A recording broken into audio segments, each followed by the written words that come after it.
Hello everyone and welcome to this presentation about Chinese numbers and numerals. In this presentation I'm going to talk about the numbers from 1 to 10 and then about the numbers 100, 1000, 10,000, 100 million and 1 billion. So let me start from the first number. So the first three numbers are very easy to write and very easy to understand. This is 1, this is 2, and this is 3 here. And they are very self-explanatory. As you can see, they represent just the amount of strokes in that number is going to be the amount that it represents. 1 in Chinese is pronounced I in the first tone. 2 in Chinese is pronounced in the second tone. And 3 in Chinese is pronounced san in the first tone again. And they are very, very easy numbers to write. The only thing that you have to remember is that when you write in number 2, the top stroke has to be slightly shorter than the bottom stroke, and when you write in number 3, the middle stroke is the shortest one, and then the top stroke is the second shortest or second longest, and then the bottom stroke is the longest one. If you look at the characters on the left side, the the sort of dark green, dark blue ones, this is the seal version of these characters, and the seal version is a script that was created roughly 200 BC, the script that the characters that we use today are directly based on this seal script. And as you can see in the seal script, these the length of these individual strokes is almost the same. So, and that there is a reason for that, because an earlier script, the script that was in use before the seal script, had these strokes absolutely equal. The number 4, which is this one, is pronounced si in Chinese in the fourth tone, and as you can see, it sort of breaks the rule. You don't have 4 strokes in the modern character or in the seal script version of this character, but the original character was actually written as 4 strokes, and actually the original character for 5 was written as 5 strokes. However, the seal script version and the modern version, or the regular version of this character, is written sort of in this shape. If you look at the modern version of the character, it is almost the same as the seal script, as its predecessor. It is more rectangular, so we have these sharp angles, and then the middle is formatted and simplified and changed so that it fits the formatting of the regular script. And another fairly sort of common feature of the regular script is that it is asymmetrical. So the right is not the same as the left, whereas in the seal script, usually the seal script is very symmetrical. You can see it in this character, you can see it in this character, you can see it in other characters as well. And there are numerous theories as to where sort of this shape comes from, why 1, 2, 3 is still preserved as 1, 2, 3, and then 4 used to be written as just 4 horizontal strokes, but now it is written in a different way. So one of the explanations is that if we take the original character, which was 4 horizontal strokes, which is written like this, and we flip it on its side, so basically we have 4 vertical strokes written like this, and then we add 2 strokes to it, which represent the number 2, and also sort of like the fact that you can divide 4 by 2, where 2 times 2 is 4. We end up with something that does resemble this, and so that is one theory as to where this shape comes from. The second theory as to where this shape comes from is that it is a sort of semi-phonetic loan, because there is one character which is written like this, and it is pronounced she, like this, and it means to rest. And so, even though you can't see it really well because I didn't write it so clearly, but this right part of that character is exactly the same thing as this thing is. And so the theory goes that basically whoever was creating this number, or was looking for a character to fit, to be chosen for the number 4, he just looked at this character, and since it was pronounced she, which was at that time very close to the pronunciation of whatever the word 4, like the number 4, was pronounced, so he just took this element out, like he extracted it from that character, and then he just used it for the number 4. I'm not a fan of either of these two explanations. What I think happened, and this is solely based on my assumptions and what I know about Chinese character etymology, is that this whole thing, this whole character is a phonetic loan, which means that there used to be a character that was written just like this and was pronounced very close, like the pronunciation of that character is very close to si, or whatever number 4 was pronounced in ancient Chinese. And it was just simply chosen as a phonetic loan, as often happens, to be used for the number 4. And the meaning, the original meaning of that character is now forgotten, but we have its sound. We know that it was pronounced, its pronunciation was very similar to whatever si was pronounced in classical Chinese. And the meaning is lost, but now this character is used for number 4. I think that this might have happened because as we will move on through the numerals, you will see that this is quite a frequent phenomenon, and a very frequent phenomenon outside of numbers as well. So I think this is what might have happened. The next character is number 5, pronounced as u. U in the third tone. And if you look at the modern way we write it in Chinese, it has absolutely nothing to do with how it used to be written when the numeral was created, when the number was created, or when the character for this number was created. You sort of can relate if you go one step back to the seal script character, so that's 200 BC. You sort of can relate to it. It is basically a formatted simplification of the seal script. It was changed and sort of modified to fit the regular script or modern script formatting. Because as I said, I mean, the regular script is not symmetrical and the seal script is symmetrical. And originally, this character used to be a sound loan. So the original character, the Oracle Bone script character, used to be written something like this.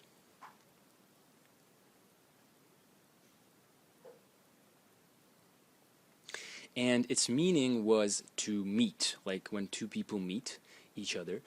And then 2 strokes were added to it to emphasize the meaning.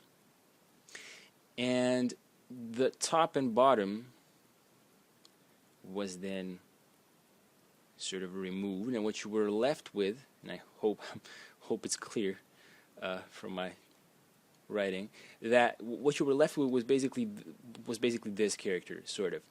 And the character used to mean to meet, like when 2 people met, like I said. But its pronunciation, the way you pronounced the word to meet in ancient Chinese, was very close to the way you pronounced 5 in ancient Chinese. So they just took this character and started using it as number 5. Now, the more philosophical explanation to this character is that it is basically 5 elements between the heavens and the earth.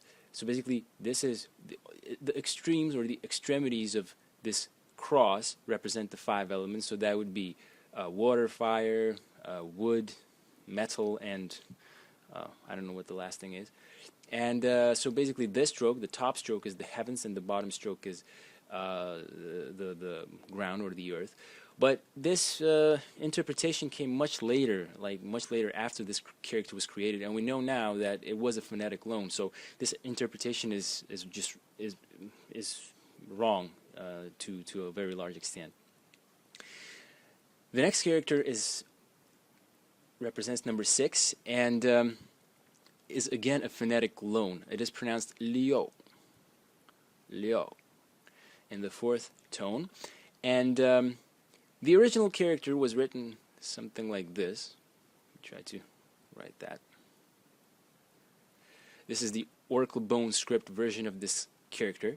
Then it was transformed in the seal script into this, and then when the next transformation came, I mean when the regular script was created, it was changed and formatted and simplified into what we have today. So when you look at this regular script, it doesn't resemble the Oracle Bone script at all. And so there is a huge room for philosophy and for a lot of people that can interpret this in many, many different ways.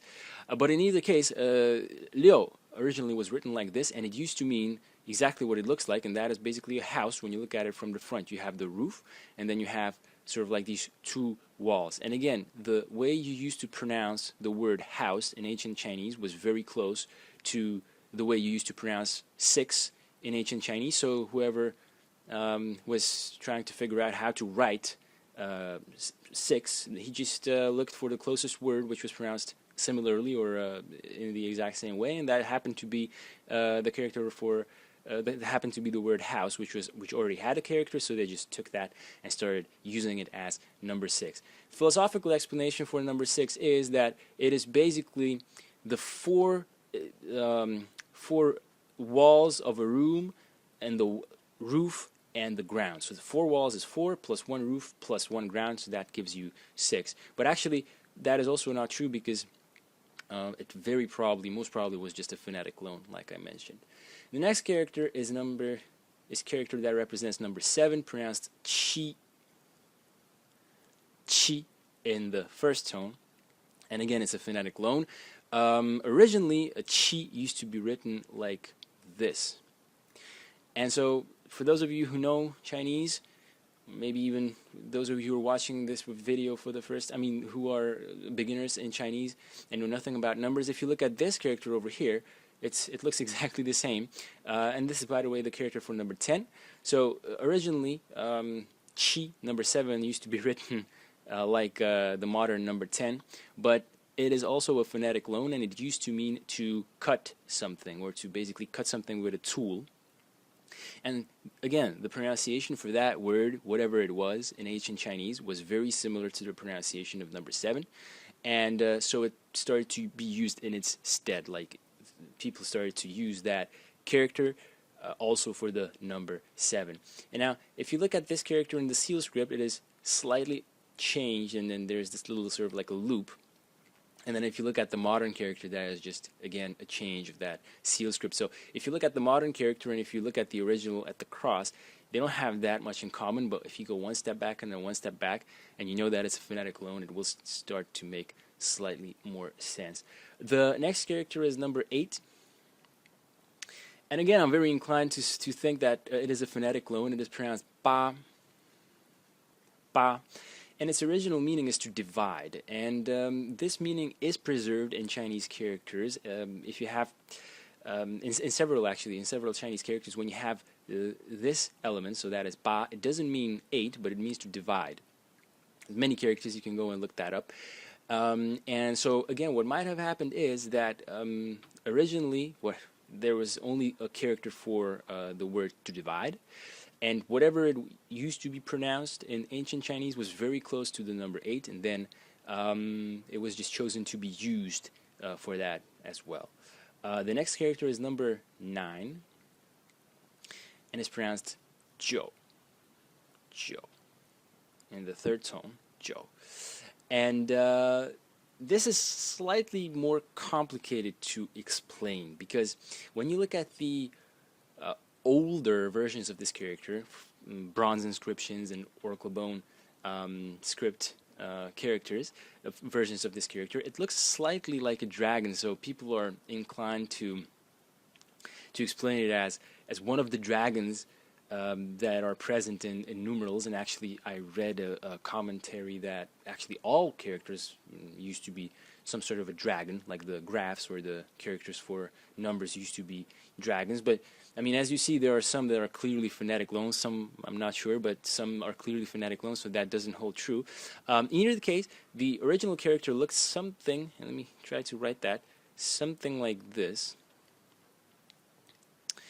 And some say, and might be a pretty good guess actually, that it is a hand sort of showing a gesture which represents the number 9.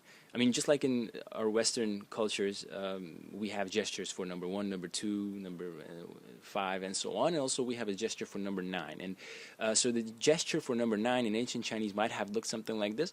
Alternatively, it might have been a phonetic loan as well. This original character might have meant something completely different, but the way it was pronounced was very close to the way number 9 was pronounced, and they just started using this character for that. The next character is number 10. And it's pronounced shi in the second tone.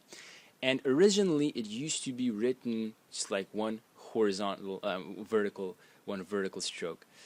And some characters show like a slight, I don't even know what to call it, like this process, I guess. If you know anatomy, then you know what a process is. sort of like this little dot in the middle, which was then extended to be more elegant in the seal script, and was written like a sort of like a cross, and then it is a real cross in the regular script today.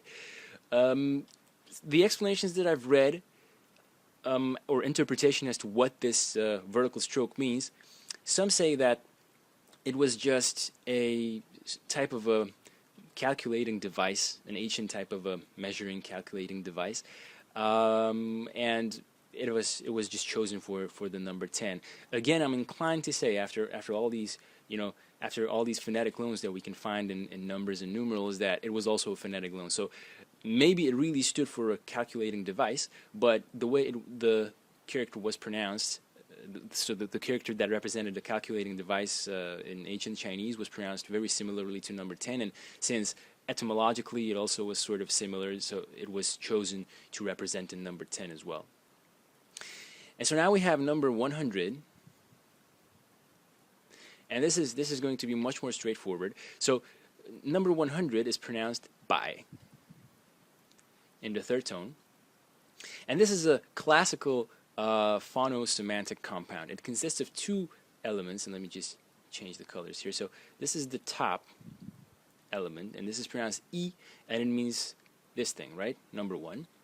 And then the bottom element, let me change the color, which is this one, which is pronounced bai in the second tone, and it means white. But white, of course, has nothing to do with the number 100, except for the fact that its sound, like the way you pronounce white, is almost the same, only the tone is different, with the way you pronounce 100. So bai, white, was chosen for this character as the sound element, and then 1, E, was chosen for this character as the semantic element pointing to the meaning of the character as a whole. So it's an absolute typical phono-semantic compound. There is one more in this series, two more actually, and the next one is probably also the case of a phono-semantic compound, even though when I read interpretations of this character for the first time, by the way, this is 1000, pronounced as qian in the first tone, qian, 1000, consists of two elements again. The first element is, again, 1, E, pointing to the meaning, and the second element is this thing over here.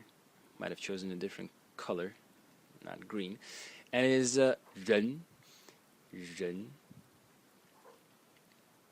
and it is a person.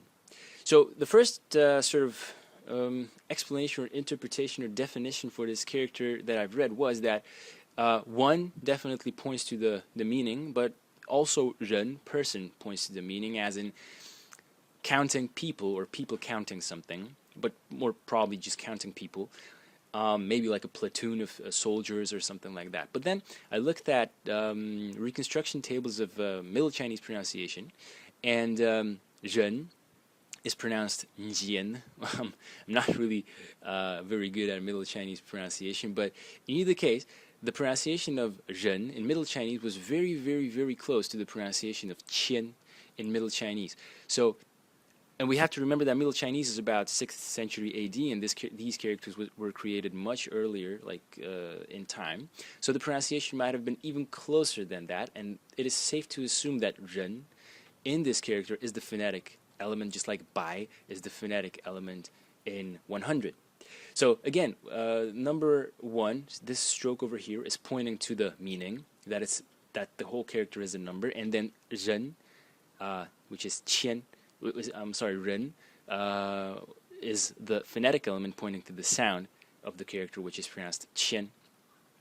And maybe it's not clear to you that this green element is actually ren, which if a standalone character is written like this, but those of you who are slightly familiar with Chinese know that if ren is a part of another character as a radical, it's going to be contracted, and it's going to have exactly this shape. And you can just look at this character over here, and you can see it. It's right here.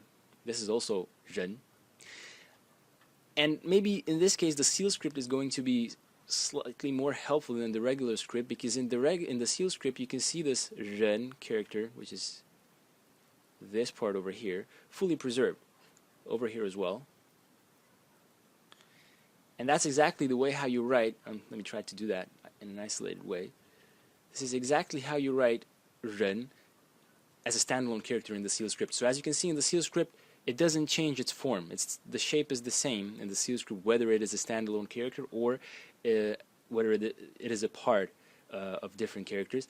In the regular script, slightly problematic to identify. The next character is 10,000. Chinese have a word for 10,000, and it's pronounced one. One. In the fourth tone. And this is definitely a phonetic loan, because this character originally used to represent a scorpion, sort of like an insect. And if you look at the seal script, you sort of can't see the scorpion. I mean, these are its hands, this is the head, this is the tail, and then whatever is added to it. But clearly, I mean, and this is the seal script, and the seal script is already pretty abstract in form. So if we were to look even one step further back and look at the oracle bone versions of this character, I'm pretty sure we would see a scorpion. And so whatever scorpion used to be pronounced in ancient Chinese was very similar to 10,000 and was just chosen to represent that number. And so the regular script character that we have today, and by the way, this is the traditional version of this character. I believe that the simplified version is written like this, and please correct me if I'm wrong. So this is the traditional version, and it is just a formatted, simplified version of the seal script to match basically the formatting of the regular script. The next character in this series is 100 million. So again, Chinese have one word for 100 million, and it's pronounced E. E. And again, this is the traditional version of this character. The simplified, I believe, is written like this. And please correct me if I'm wrong again.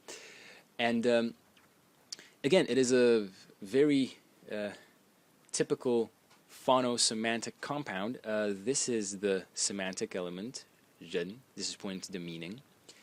And whatever is left, which is this section, is the phonetic element, because it is pronounced E. Again, so not again, but it's pronounced E, and it is clearly giving the sound to the character as a whole, because E is the way you pronounce the character as a whole, and E is the way you pronounce this part over here, and it means like if you have a standalone character, this one over here without the magenta part next to it, it means meaning, like the meaning of something, for instance. And so a clear phono-semantic compound, very easy to understand. And the last character is pronounced zhao. Zhao. And it means 1 billion. 1 billion or 10 100 millions. And this is, again, a phonetic loan, because originally what it stood for was, it represented the cracks in turtle shells which were used in ancient Chinese divination ceremonials. And the way you used to pronounce, like, whatever these shapes, whatever you used to pronounce them, was very close to the pronunciation of 1 billion in ancient Chinese. So again, they just took this character to represent just that. And yeah, so there you have it. These are the most frequently used Chinese numerals, except for 0, that I didn't explain. And so if you look at all of these numbers, if 1, 2, 3, they are very simple indicatives. They just represent the amounts that they should represent. Number 5 is definitely, let me change the color to red. Number 5 is definitely a phonetical loan. Number 6 is definitely a phonetical loan. Number 7 is definitely a phonetical loan. Possibly number 8 also, because it means to divide, but as well, and very, very probably it's a phonetic loan as well. We're not sure about 9. We're not sure about 10, but both of them are not. They don't have any philosophical dimension to them, as some explanations say. And then all of these, the remaining characters are clearly very practically chosen characters and have nothing to do with any deep philosophy. This character that stands for 100 is a phono-semantic compound. The next one is also a phono-semantic compound. This is alone, and this is a phono-semantic compound, and this is alone. So out of all of these characters that we have here, and number 4 we're not sure, so we're not sure. So out of all of these characters that we have here, most of them are loans or phono-semantic compounds, and 4 of them we are not really sure. But I think it is very safe to assume that also the remaining characters are either loans or maybe just like the number 9, sort of like the picture of the gesture of the hand when it shows you the number 9. And none of these have sort of like this deep philosophical background that you can see in some explanations that you might read in some dictionaries. So there you go. I hope you enjoyed this presentation. In the end, it is turned out to be quite messy, but I hope that you understood what I was trying to explain, and I will see you in the next video.